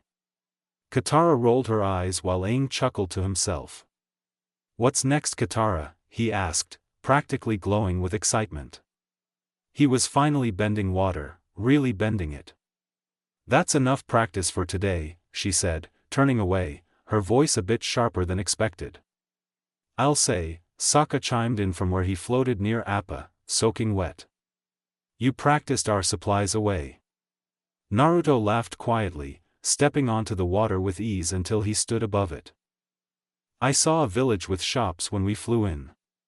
We could check it out, replace what we lost." Aang and Sokka both agreed immediately, perking up at the idea. But when Naruto looked to Katara, she wasn't responding. Her eyes were off to the side, focused on something else entirely. She looked, distracted, pulled somewhere deeper in her own mind. The village was normal. That was the first thing Naruto noticed. It wasn't burned or bruised by war. The people weren't gaunt from hunger or watching over their shoulders like ghosts haunted by flame. There were children playing, shopkeepers laughing, even a fruit stand with a haggling customer. It wasn't perfect, but compared to what they'd seen lately, it might as well have been a paradise. The group slowed as they entered the marketplace, taking it all in.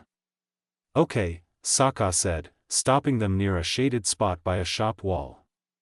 "We've got exactly 3 copper pieces left, that's it, thanks to Bumi." Naruto raised a brow. 3 pieces? Aang sheepishly raised a finger. "Make that 2. He reached into his sleeve and pulled out a small, badly carved wooden whistle in the shape of a flying bison. I couldn't say no. He blew into it. A high-pitched whine hissed out, barely audible. Sokka flinched at first, covering his ears, only to look unimpressed seconds later. "That's it? That doesn't even work."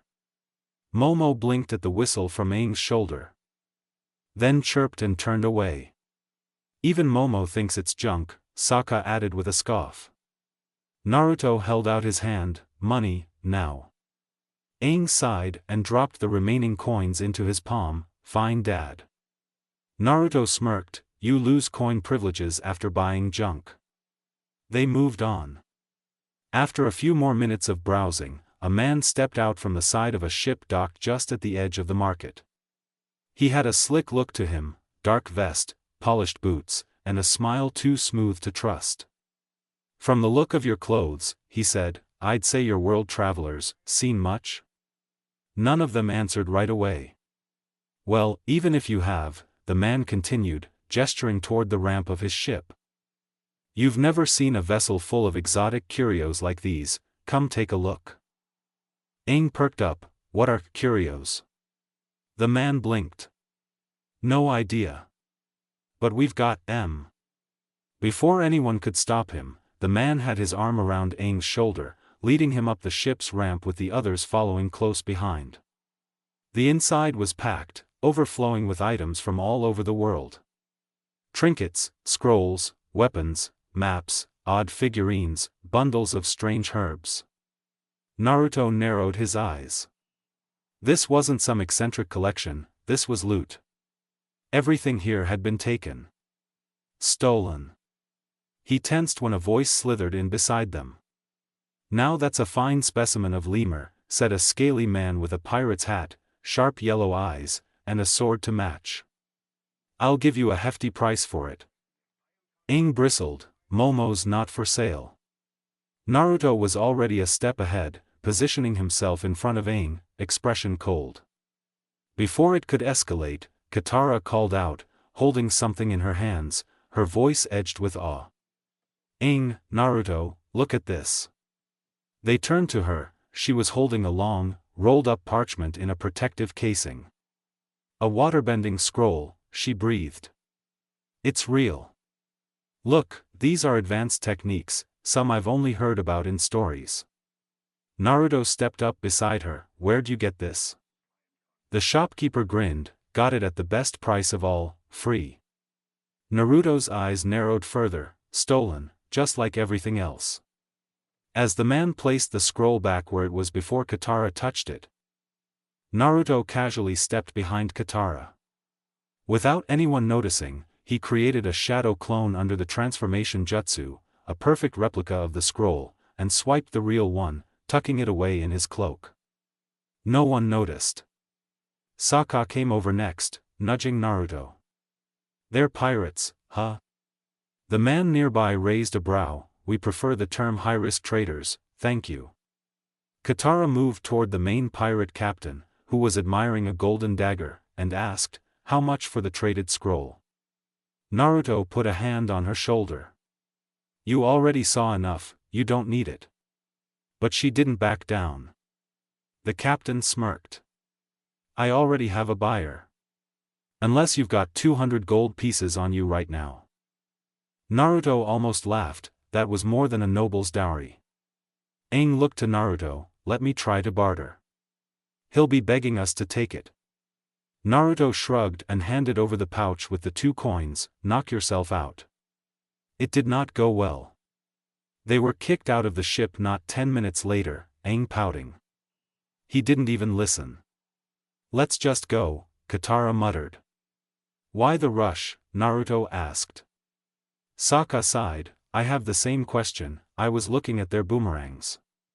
But Katara seemed more worried than annoyed. She shook her head. I don't want to be near that place anymore. Naruto was about to say more when he heard it.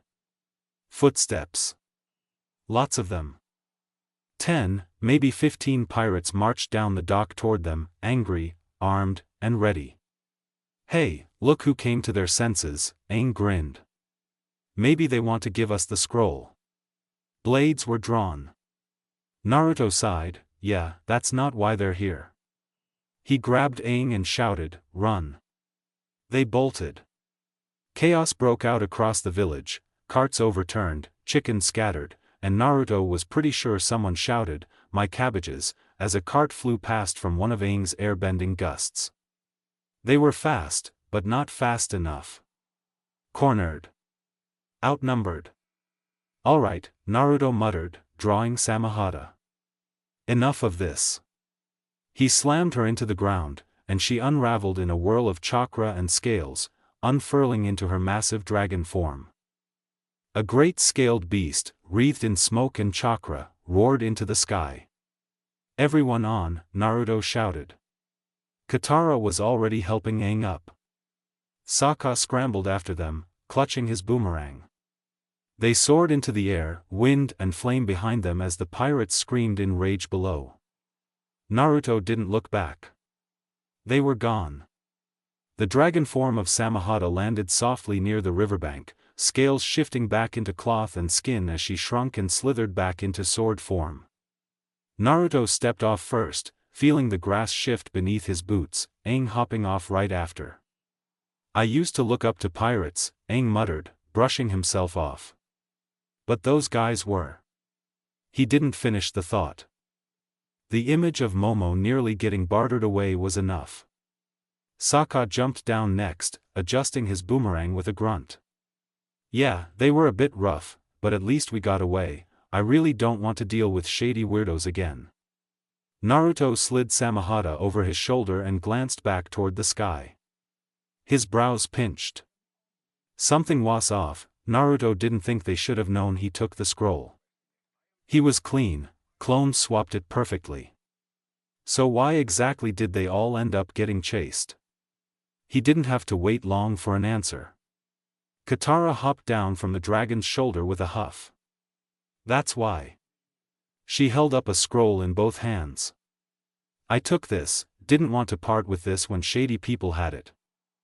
Naruto stopped in his tracks, his eyes narrowed as the realization hit. That was his decoy, the fake scroll his clone had replaced the real one with. Great, he muttered under his breath. Sokka groaned, arms falling limp at his sides. Seriously? Aang just chuckled awkwardly, rubbing the back of his neck. What? Katara asked, genuinely confused. Why is everyone acting like I killed someone? You stole from them, Sokka barked. You put all of us in danger, and for what? To learn a few fancy splashes. We would have been fine, Katara snapped back. And you know how important this scroll is to Aang's training. That's not the point, Sokka threw his arms out. Even if we could take them, maybe, we're not supposed to go around stealing things just because we think we deserve them. Katara narrowed her eyes. Then what would you have had me do, just let a stolen bending scroll sit on a ship owned by thugs? Who knows what they did to the bender they took it from? That still doesn't make it okay, Sokka said. Stealing from a thief doesn't magically make it right. Katara crossed her arms. I prefer to call it high-risk trading. Aang laughed at that. Good one, Katara. Naruto let out a long sigh, walking over and crushing the fake scroll in Katara's hands with a puff of smoke. You're lucky, he said evenly. Getting away was easy, but if only my trick didn't work too well on you. He reached into his cloak and pulled it out. Katara stared at him, blinking. Wait, what? I swapped it before you even made your move, Naruto explained calmly. Didn't think you would steal it. If I'd known, I would have planted another decoy. She looked down at the vanished smoke of her fake scroll, then back up at Naruto. She grimaced, oh. Naruto held up a hand before she could say anything more. I'm not saying your choice was bad, I get why you did it. Just saying, we all should have said something. Sokka stomped a few steps away, grumbling, I'm traveling with a band of criminals. Naruto just shrugged and turned back to Katara, handing her the real scroll. It's yours now, make it count. Katara's lips curled into a guilty smile, taking the scroll with a light thanks. She turned and beckoned to Aang, come on, let's try something. The two walked down by the riverbank, the evening sun casting golden light across the rippling water. Sokka stood near a tree, arms crossed, watching. Naruto stood beside him, quiet, as they observed the makeshift lesson. I just want to try one technique, Katara said, unrolling the scroll. Just one. Aang held it up for her as she studied it. Water whip, she read aloud. Her brow furrowed in concentration. She moved her arms stiffly at first, too sharply, trying to form the technique. Water splashed, flicked, then collapsed in a limp trail. She gritted her teeth and tried again. On the fourth attempt, the whip of water slapped into Momo, who chirped and leapt off a rock he was sitting on. On the fifth, she hit herself. She groaned, dropping her arms, why can't I get this stupid move? Aang stepped forward, smiling gently. It's okay, you just need to flow through the motions, he demonstrated, arms moving fluidly. The water obeyed instantly, wrapping into a perfect ribbon and snapping forward in a crisp whip that cracked like a flag in wind. See, just, moving through them carefully, shut your air hole, Katara snapped suddenly. Her voice was sharp, frustrated. If you didn't know, you and your infinite wisdom get annoying sometimes. Why don't we just throw the scroll away since you're so naturally gifted? A stunned silence fell. Aang looked hurt, he wasn't frowning, but his smile had vanished completely. Naruto's expression shifted. He stepped forward, gently placing a hand on Katara's shoulder. Katara. His tone was calm, understanding, but firm.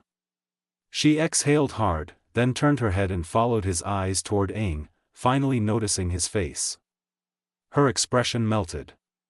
I didn't mean that," she murmured, voice quieter now. "I don't know what came over me, I'm sorry." She held the scroll out. "Here, take it, I don't want anything to do with it." She turned and walked away, hugging herself. Naruto watched her go, something heavy settling in his chest. Sokka watched too, shaking his head. "Is she okay?" Aang asked, still holding the scroll gently in both hands, like it might crumble. Naruto glanced at him, then knelt by the water's edge, motioning for Aang to sit beside him. "She's fine," Naruto said, voice even. "Just overwhelmed." Aang sat. "Did I do something wrong?" "No," Naruto said. "You're doing everything right, that's the problem." Aang tilted his head. "She's been fighting to get stronger for a long time," Naruto explained. "She had to teach herself, with no one else to guide her. And then you came along and picked it up without even trying. That's not your fault, but it still hurts. I wasn't trying to outshine her." "I know," Naruto said. "And she knows that too. But sometimes, when someone feels like they're falling behind, it's easier to be angry than to admit they're scared." Naruto smiled faintly. "Give her time, I'm sure she will be fine." They both sat in silence, the water whispering by the shore. For now, that was enough. Night fell slow and quiet over the camp, the stars hanging like pinpricks in a velvet sky. The fire had burned low to a quiet flicker, casting soft amber glows across the sleeping faces of the group. Naruto lay still, hands behind his head, eyes half-lidded as he stared at the treetops overhead. Then, rustling. Subtle at first, light feet brushing grass, a scroll being gently lifted, barely a whisper of fabric. Naruto's eyes opened fully. He didn't move right away. He just listened.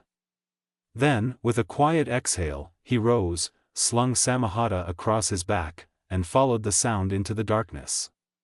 Through the trees, under the silver light of the moon, he found her. Katara stood a few paces from the river, scroll unfurled between her hands, trying to mimic the movements etched into it with slow precision. The water moved, but not well. It bent awkwardly at her call, wavering before collapsing back into stillness. Her brow furrowed as she tried again, and again. Then again. Naruto stepped forward silently, not wanting to startle her but not hiding his presence either. "You know," he said softly, "the key to bending isn't just about the motion, it's about the feeling behind it." Katara gasped lightly, turning to find him watching her from the edge of the clearing. "I didn't mean to wake you," she said, quickly rolling up the scroll. "I just needed some air." Naruto didn't move. "And the scroll just floated into your hands while you were breathing?" Katara sighed and looked away. Naruto walked closer, slow and calm, until he stood beside her. He didn't say anything for a moment, letting the quiet settle between them. The river shimmered under moonlight nearby, like it was listening too. "I don't get it," Katara finally muttered. "Why is this so hard for me?" Naruto raised an eyebrow. "It's waterbending, it's not supposed to be easy."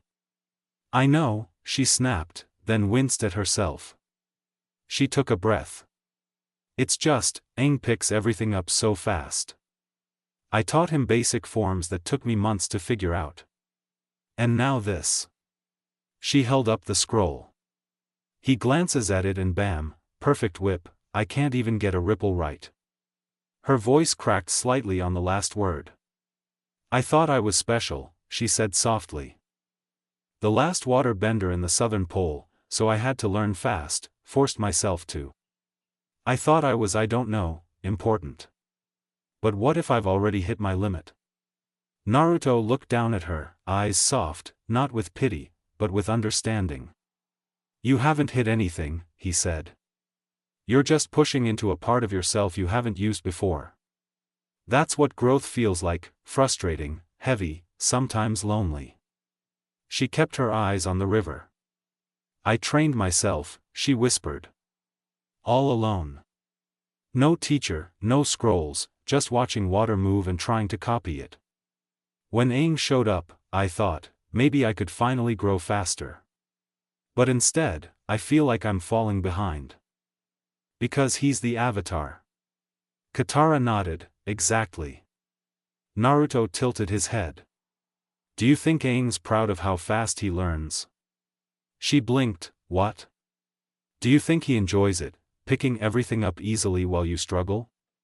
No, he looked sad earlier, when I snapped. Because he knows, Naruto said. He knows you've helped him. Katara stared at him, quiet. Naruto crouched and dipped a finger into the water, drawing a slow spiral. You're not just some stepping stone on his journey, Katara. You're the one who gave him a foundation, you're his first water-bending teacher. That's not small. She looked down, brows drawn. You're allowed to be frustrated, he said. But don't let that turn into doubt. You're still growing, and you haven't seen even half of what you can become. Katara opened her mouth to speak, but then, a crack of branches echoed from the tree-line. Naruto stiffened instantly, eyes sharpening, a new scent drifted on the wind, smoke, oil, metal, something familiar. Pirates. And then, Zuko. Get back, Naruto said quietly, moving in front of Katara in an instant. She hesitated, but he was already stepping forward, hand resting on Samahata's hilt. From the shadows, a row of pirates emerged, dark shapes, sneering faces, blades drawn. And behind them, like a shadow among shadows, came Zuko, his golden eyes catching the moonlight as he strode forward with purpose. Well, Zuko said coldly, seems you found the scroll too. Naruto's eyes didn't leave him. His stance didn't waver. Katara stepped back behind him, clutching the scroll tightly. The moonlight shone cold and pale across the clearing as Naruto stood like a shadow before Katara, body relaxed, gaze calm, composed even in the face of enemies. Then he tilted his head slightly. How exactly did you find us this time, Zuko? He asked, dry as bone. Did you scour the ocean for, what, follicles of bison hairs? Katara almost coughed. Zuko's jaw clenched, but he answered. The pirates told me about your little run-in, he said, voice cold. Said you humiliated them, I followed up. Made some deals, tracked you across the river. Naruto nodded slowly, good old common enemy. You're not going to keep protecting him forever, Zuko said, glaring past Naruto like he could see Aang even from here. Eventually, I will catch the Avatar. Naruto's smile faded. You're not going to get him, he said. Not while I'm breathing, not while any of us are. You won't touch my friends. His voice didn't raise, it didn't need to, the promise in it was clear. But that didn't stop Zuko from sending his fist attack, a simple filament shoot out, quick as it usually was. Naruto just narrowed his eyes before going through a few hand signs, creating an earth wall that blocked Zuko fire. Only this earth wall was different. Once the fire was gone, the wall vibrated, and sent out a pulse that knocked back Zuko and the pirates. But unexpectedly, it didn't make Zuko angry, it made him laugh. It was short at first, choked, like it didn't know how to exist on his face. But then it grew, low and bitter and strange. That gave Naruto pause, of all things, he hadn't expected that. Seeing Zuko laugh? That was weird. Second weirdest thing he'd seen all year, in fact. First place still went to King Bumi, who played hopscotch with gravity and common sense. Naruto blinked, what's so funny? Zuko's laughter tapered off into a smirk. I've finally figured it out. All this time, I thought the AirBender was the Avatar. He gestured, annoyed, the tattoos, the sky bison, the staff. It all made sense, until it didn't. Naruto's brow lifted slowly. Zuko pointed now, it's you, the amber cloak. The impossible fighting style, elements the stories people whisper when you leave a village, you're the avatar. Naruto stared at him, for a moment there was only silence. Then he laughed. Not a chuckle, not a snort.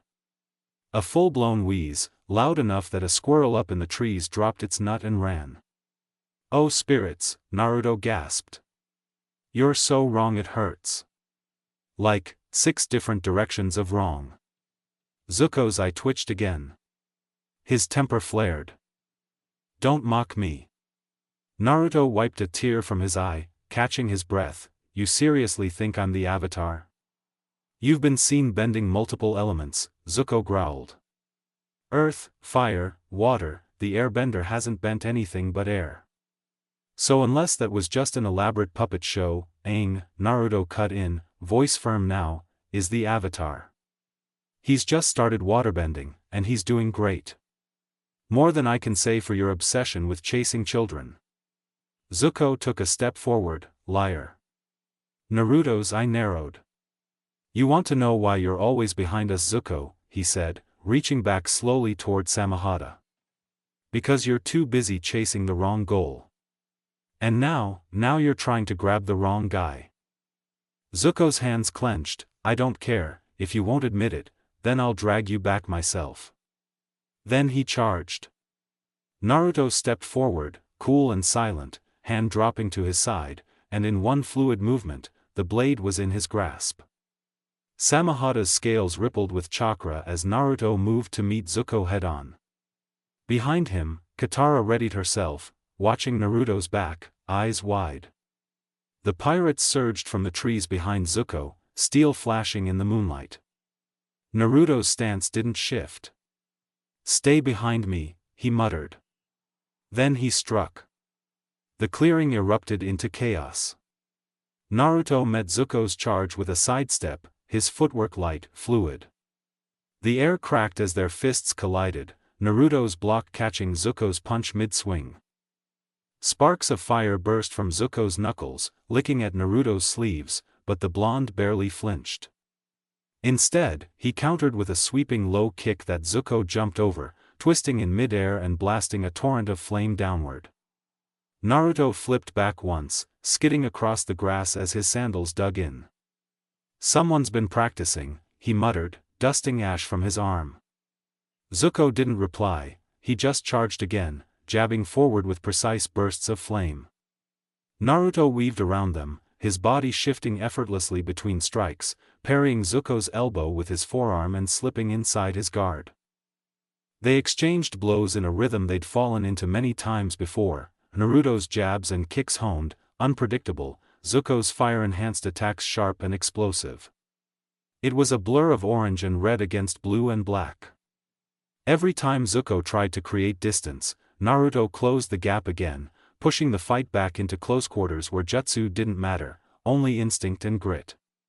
But then, a pirate lunged in from the side, sword raised. Naruto caught the movement just in time. He twisted away mid-strike, narrowly avoiding the blade that cleaved through where his ribs had just been. The momentum sent him rolling back into a crouch. TCH, he hissed, eyes narrowing. You didn't say we were playing tag team. Zuko. Katara was suddenly behind him, arms flailing through motions as she bent a column of water from a nearby bucket and flung it at the pirates. It hit them with more force than grace, knocking one off their feet and dousing another's torch. Her technique was far from clean, choppy, jagged movements, the water flopping before snapping into form, but it worked. Naruto smirked, not even glancing as he said, "You should have picked better help." Zuko growled, "Shut up." He charged again, but just as the fight resumed, a noise sounded from the trees. "Hey, what's going on over here?" Sokka's voice. Naruto ducked another fire strike, flipping over a pirate, and shouted toward the camp. Long story short, ambush, get over here. Aang came sprinting in, staff spinning, and leapt into the fight with a gust of air that scattered 2 pirates like leaves. Sokka wasn't far behind, brandishing his boomerang and slamming it into the back of a pirate's head with a thunk. Why are we fighting pirates at midnight? Sokka asked, already throwing again. Because someone couldn't sleep, Naruto muttered, catching a pirate's wrist and tossing him into another. Zuko tried to flank him, slipping around to Naruto's blind side. But before he could strike, a whip of water snapped across his chest, slamming him back. Naruto turned just in time to see Aang, eyes wide with shock, holding a trembling water whip in his hand. Zuko stared in stunned silence, smoke curling from his boots. Naruto grinned, "Thanks," he said, and then slammed his hands together into a seal.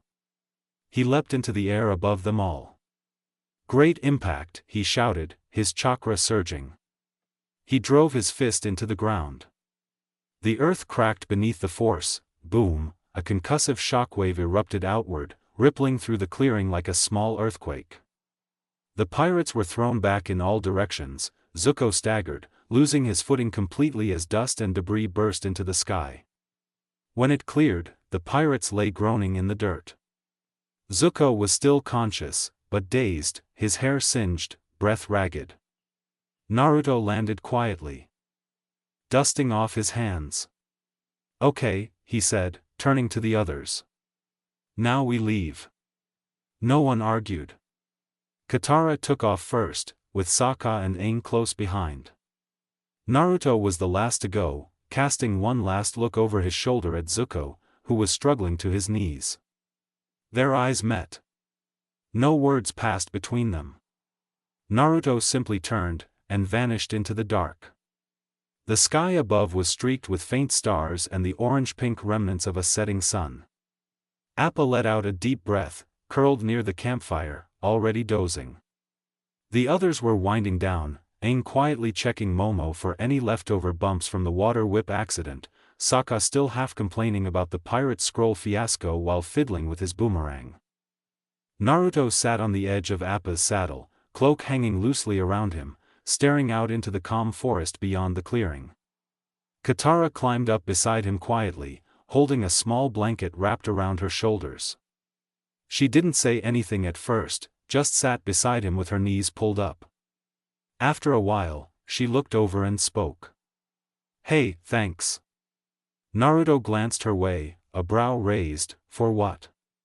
"For talking to me earlier, for not judging. For helping me realize I wasn't just being angry, I was scared." He didn't respond at first, just nodded slowly, his gaze dropping to the ground. "Scared happens, you're not alone in that." Katara gave a faint smile, then turned to where Aang and Momo were curled up near the fire. "I told Aang I was sorry, properly this time, Momo too, he squeaked at me, so I think we're good." She smiled again, then gave a small chuckle. "Sokka still gave me a hard time though, asked if I'd learned my criminal lesson." Naruto smirked faintly, "And have you?" "Oh, absolutely," she nodded firmly, then added, "Never steal." She paused for dramatic effect, then raised a finger, "Unless it's from pirates." Naruto let out a short breath of a laugh, shaking his head.